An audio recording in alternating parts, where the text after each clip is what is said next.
नमस्कार दोस्तों, स्वागत है आप लोग के अपने यूट्यूब चैनल स्टडी पॉइंट 11 में। दोस्तों आरआरसी ग्रुप डी परीक्षा 2022 का आगाज़ हो गया है 17 अगस्त से। और पहले शिफ्ट का पेपर हम लोग देखेंगे जिसमें कुल 42 प्रश्न मेरे पास उपलब्ध थे। वे सारे प्रश्न को हम लोग डिस्कस करने वाले हैं। दोस्तों आप लोग एनालिसिस कैसे करते हैं, सबसे बड़ी सवाल है, क्योंकि एनालिसिस में बहुत सारे जो यूट्यूब चैनल हैं एक एक प्रश्न बहुत सारा फैक्ट लेकर आ जाते हैं, उससे फ़ायदा कुछ भी नहीं होता है। दोस्तों अगर आपको जैसे ही पता चला कि बाल साहित्य पुरस्कार यानी पुरस्कार से सवाल आया, आप लोग जाइए जो भी बुक खरीदें करंट अफेयर्स का, उसमें जितने भी पुरस्कार हैं वे सारे पुरस्कार को एक बार केवल रिवीजन मार लीजिए। जैसे आया क्लोर क्षार प्रक्रिया केमिस्ट्री का सवाल, तो जाकर इस चैप्टर को ढूंढिए और इस चैप्टर को ख़त्म कीजिए। दोस्तों ये होता है एनालिसिस, ना कि आप लोग के साथ हम एक प्रश्न पे 4 एक्स्ट्रा फैक्ट लेकर आ जाए जो आपके पेपर में आएगा। ऐसा कुछ भी नहीं होता है दोस्तों। आप लोग खुद मेहनत करना सीखिए, क्योंकि ये अंतिम समय है दोस्तों। 3.5 साल के बाद एग्ज़ाम हो रहा है आरआरबी ग्रुप डी का, तो आप लोग ध्यान रखें।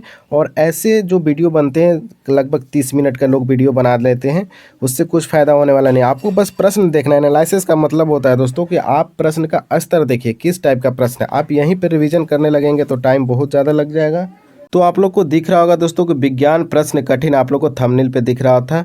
तो दोस्तों वाकई में था विज्ञान के प्रश्न कठिन, क्योंकि 10th लेवल का तो था, 9th-10th का था, लेकिन बहुत सारे अलग लैंग्वेज में पूछा गया, यानी भाषा को चेंज किया गया, घुमाया गया, और इसलिए ये पेपर कठिन माना जा रहा है। और केवल विज्ञान का नहीं है दोस्तों, और रीजनिंग जो भी स्टूडेंट दिए थे एग्ज़ाम, बहुत सारे स्टूडेंट ने बताया कि रीजनिंग तो देखिए सब कोई रीजनिंग बना लेता था, लेकिन इस बार का जो पहले शिफ्ट का रीजनिंग था उसमें काफ़ी लेंदी टाइप के सवाल थे, यानी समय ज़्यादा लेने वाले सवाल थे, बड़े बड़े सवाल थे। तो रीजनिंग भी सारे स्टूडेंट अटेम्प्ट नहीं कर पाए हैं, ऐसा जानकारी मिला है। तो आप लोग रीजनिंग का भी ध्यान रखें, क्योंकि रीजनिंग को सारे स्टूडेंट आसान समझते हैं, लेकिन रिजल्ट ख़राब कर देता है आपका रीजनिंग को जरूर सेट मारिए और प्रैक्टिस कीजिए रीजनिंग के स्पीड में। तो चलिए शुरुआत करते हैं। पहला प्रश्न, तो पहला सवाल है, उष्णकटिबंधीय सदाबहार वन किस राज्य में पाए जाते हैं। आपके ऑप्शन में केरल था दोस्तों, तो राइट आंसर भी केरल ही था। उष्णकटिबंधीय सदाबहार वन केरल में पाए जाते हैं। अगला सवाल देख लेते हैं। राष्ट्रपति रामनाथ कोविंद ने किसको 28 मई 2022 को लोकपाल अध्यक्ष का अतिरिक्त प्रभार दिया है। तो दोस्तों लोकपाल अध्यक्ष का अतिरिक्त प्रभार मिला है न्यायमूर्ति प्रदीप कुमार मोहंती को। किसके द्वारा दिया गया था? रामनाथ कोविंद, जो कि राष्ट्रपति थे उस समय, 28 मई 2022 को। अभी वर्तमान में राष्ट्रपति कौन है? द्रौपदी मुर्मू। ये भी आप लोग ध्यान रखेंगे, हालांकि ये सारे लोगों को तो याद ही होगा। फ्यूज तार का पतला और लंबा क्यों बनाया जाता है? तो दोस्तों फ्यूज जो तार होता है, पतले तारों में उच्च प्रतिरोधकता और कम गलनांक होता है, इसलिए फ्यूज के तार को पतला और लंबा बनाया जाता है। यानी कम गलनांक और उच्च प्रतिरोधकता के लिए फ्यूज तार पतला और लंबा बनाया जाता है। अगला सवाल, वर्ल्ड कुश्ती चैंपियनशिप 2021 में कौन वर्ल्ड चैंपियनशिप में सिल्वर जीतने वाली पहली भारत की रेसलर बन गई हैं? तो दोस्तों इसका राइट आंसर था अंशुम मलिक। तो वर्ल्ड कुश्ती चैंपियनशिप 2021 में वर्ल्ड चैंपियनशिप में सिल्वर पदक जीतने वाली पहली भारतीय महिला रेसलर बनी है अंशुम मलिक। अगला सवाल देख लेते हैं, साइंस से पूछा गया था। कशेरुकी के लीवर में एसईआर का क्या महत्वपूर्ण भूमिका है? तो दोस्तों जो एसईआर होता है लीवर में मौजूद रहता है, यह विष और औषधियों का विष हरण कर लेता है। याद रखिएगा, विष और औषधियों का विष हरण कर लेता है। अब आपसे प्रश्न ये पूछा जा सकता है, एसईआर का फुल फॉर्म क्या होता है? तो स्मूथ एंडोप्लाज्मिक रेटिकुलर। याद रखिएगा, स्मूथ एंडोप्लाज्मिक रेटिकुलर एसईआर का फुल फॉर्म होता है। नेक्स्ट सवाल देख लेते हैं, ओम का नियम क्या है? तो दोस्तों आप लोग को तो ये याद होगा, ओम का नियम होता है V/IR। देखते हैं अब नेक्स्ट सवाल को। What solution is used in black and white photography? यानी ब्लैक और वाइट फोटोग्राफी में किसका यूज करते हैं? तो सिल्वर ब्रोमाइड का यूज करते हैं। ये प्रश्न आपसे पूछा गया दोस्तों, आप लोग कमेंट में जरूर बताइएगा कि क्या यही प्रश्न था। अगला सवाल देख लेते हैं, इनमें से कौन सी क्लोर क्षार प्रक्रिया है? तो दोस्तों क्लोर क्षार प्रक्रिया से सवाल बना था, जिसमें 2NaCl 2H2O 2NaOH plus Cl2 plus H2 आपका राइट आंसर था। आपके ऑप्शन में ये मौजूद था दोस्तों, तो यही आपका सही उत्तर था। अगला सवाल पूछा गया था कि पौधे की पत्तियों के भाग का नाम। तो देखिए पौधों के पत्तियों में बहुत सारे भाग होते हैं, फिगर दिया हुआ था और उससे प्रश्न पूछा गया था। तो फिगर तो कोई स्टूडेंट बता नहीं सकता है, लेकिन आप लोग पौधों के बारे में ज़रूर स्टडी करके जाइएगा, क्योंकि यहाँ से प्रश्न आपके साइंस में जरूर पूछे जाएंगे। आप किसी भी शिफ्ट में बैठिए, यहाँ से प्रश्न जरूर बनेंगे प्लांट से। अगला सवाल देख लेते हैं, बाल साहित्य पुरस्कार 2021 कितनी भाषाओं में दिया गया है? तो दोस्तों बाल साहित्य पुरस्कार कुल 22 भाषाओं में दिया गया 2021 में। याद रखेंगे 22 भाषा में दिया गया है बाल साहित्य पुरस्कार। अगला सवाल है, प्रकाश संश्लेषण क्रिया में कितनी संख्या में CO2 और H2O होता है? तो दोस्तों प्रकाश संश्लेषण क्रिया में आपका राइट आंसर तो हो जाएगा 6CO2 और 6H2O। हालांकि इस समीकरण को जरूर देख लीजिएगा, क्योंकि प्रकाश संश्लेषण का है 6CO2 प्लस 6H2O से 6H12O6 प्लस 6O2 बन जाता है आपका प्रकाश संश्लेषण की क्रिया में। अगला सवाल पूछा गया था कि किसी वस्तु का प्रतिबिंब रेटिना पर नेत्र लेंस के द्वारा प्रकाश किरणों के किस कारण से बनता है? तो दोस्तों रिफ्लेक्शन ऑफ लाइट की वजह से, यानी हिंदी में हम लोग इसको अपवर्तन बोलते हैं। प्रतिबिंब रेटिना पर नेत्र लेंस द्वारा प्रकाश किरणों के कारण, अपवर्तन के कारण बन जाता है। दोस्तों आप लोग याद रखिएगा। अगला सवाल पूछा गया था कि जब प्रकाश वक्रता केंद्र से होकर गुजरता है तो आपतन और परावर्तन किरण के मध्य कोण क्या होता है? दोस्तों ये 0 डिग्री होता है। याद रखिएगा 0 डिग्री होता है जब प्रकाश वक्रता केंद्र यानी C से होकर आपतन और परावर्तन किरण के मध्य का कोण बताना था। तो जैसे आता है वैसे ही चला जाता है दोस्तों, तो 0 डिग्री का एंगल बनता है। पर्दे पे बना चित्र कैसा होता है? तो वास्तविक होता है दोस्तों। पर्दे पे बना चित्र कैसा होता है? वास्तविक होता है। अगला सवाल पूछा गया है कि रासायनिक समीकरण को बैलेंस करें यानी संतुलन करें। आपको दिया गया था रासायनिक समीकरण Fe2SO4 FeO plus SO plus SO3। आपके ऑप्शन में ये दिख रहा होगा Fe2SO4 2FeO2 plus SO2 plus 2SO3। तो आपका राइट आंसर यही होगा। तो दोस्तों इसलिए मैं बता रहा था कि इस बार साइंस का लेवल काफ़ी अच्छा था फर्स्ट शिफ्ट में, क्योंकि इस इक्वेशन काफ़ी दिए गए थे। 2 से 3 प्रश्न इक्वेशन से थे, उसको संतुलन करना था या उनमें से कुछ अणु का भार निकालना था। तो इस प्रकार से प्रश्न पूछे गए हैं साइंस में। तो आप लोग 9th और 10th का बढ़िया से तैयारी करके जाइएगा साइंस, क्योंकि यहाँ से प्रश्न पूछे जा रहे हैं। और थोड़ा थ्योरी पे ध्यान रखिएगा। अगला सवाल है कि फ्यूज वायर संबंधित सही कथन क्या है? तो दोस्तों फ्यूज वायर की बात करें तो यह टीन और पीवी से बना रहता है, यानी टीन और लेड से बना एक सर्किट तत्व है जो अत्यधिक प्रतिरोध सामग्री से बना होता है, जैसे कि सर्किट में ओवरलोडिंग होने पर पिघल जाता है। यह हमेशा लाइव वायर से जुड़ा रहता है ताकि सर्किट को तोड़ने के लिए जुड़े उपकरणों को नुकसान से बचाया जा सके। तो इसलिए तो फ्यूज लगाया जाता है कि कोई भी महंगी सामान हमारा जो इलेक्ट्रिक से चलने वाला है वो जले नहीं, सबसे पहले फ्यूज जल जाता है जब भी ओवरलोडिंग होता है। देशांतर रेखा अक्षांश रेखा में अंतर क्या है? तो अक्षांश रेखा दोस्तों पृथ्वी पर पश्चिम से पूर्व यानी पश्चिम से पूर्व और भूमध्य रेखा के समानांतर खींची गई काल्पनिक रेखा है, जबकि देशांतर रेखाएं उत्तर से दक्षिण की दोनों ध्रुवों को मिलाने वाली काल्पनिक रेखा होती है। यानी देशांतर ऐसा होता है और अक्षांश रेखा ऐसे समानांतर गुजर जाती है भूमध्य रेखा के।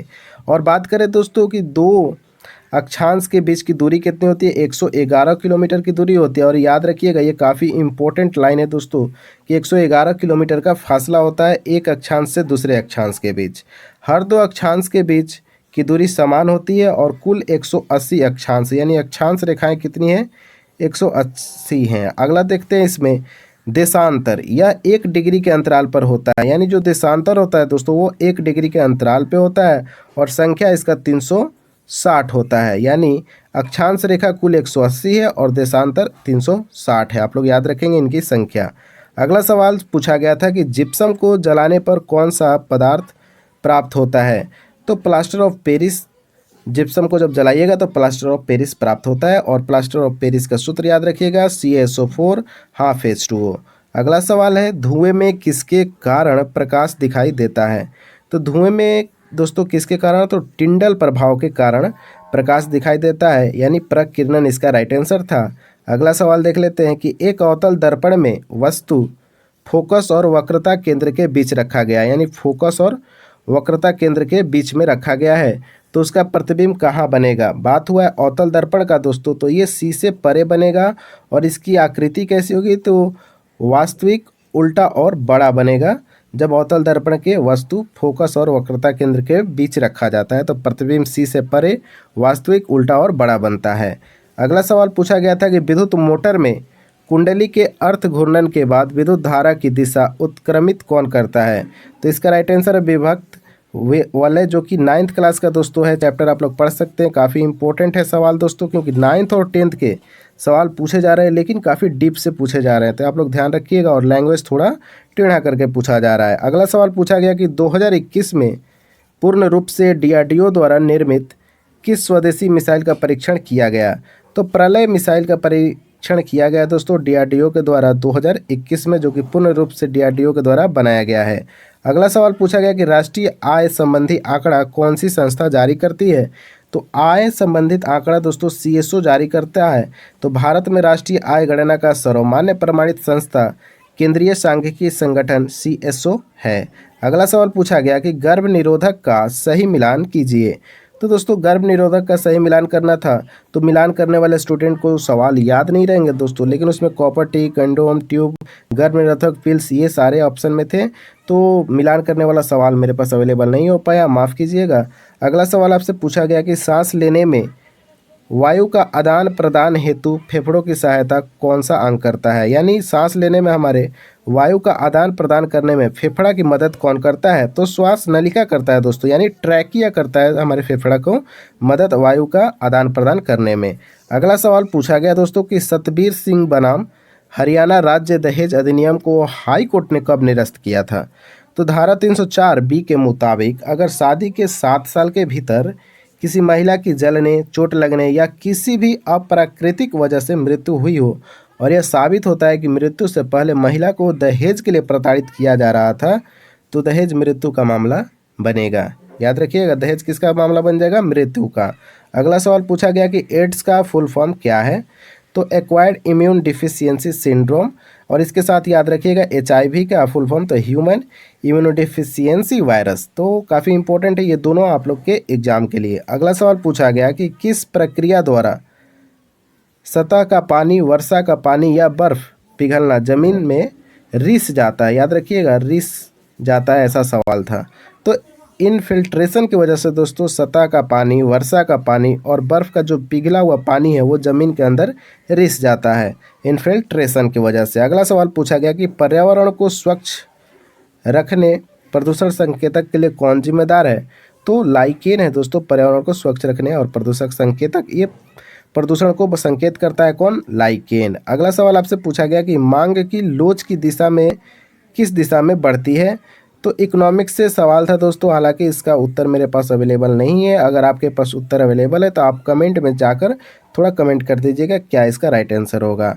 अगला सवाल पूछा गया कि 2 क्रमागत सजातीय श्रेणी के आणविक द्रव्यमान अंतर कितना होता है? तो दोस्तों 14 होता है। याद रखिएगा, 2 क्रमागत सजातीय श्रेणी के आणविक द्रव्यमान का अंतर 14 होता है। कार्बन का द्रव्यमान 12 होता है। CH2 में हम लोग देख लेते हैं एग्जाम्पल के तौर पे। और H में कितना होता है? तो 2 होता है, 1 होता है। और कै गो है? तो 2 गो H है ना, H2। कुल मिलाकर 12 और 2 कितना हो जाएगा? 14। यही आपसे प्रश्न पूछा गया था। अगला सवाल पूछा गया कि पेरियार नदी किस राज्य में बहती है? तो पेरियार जो नदी है वो भारत के केरल राज्य की सबसे लंबी और बड़ी नदी है, तो इसका राइट आंसर था केरल।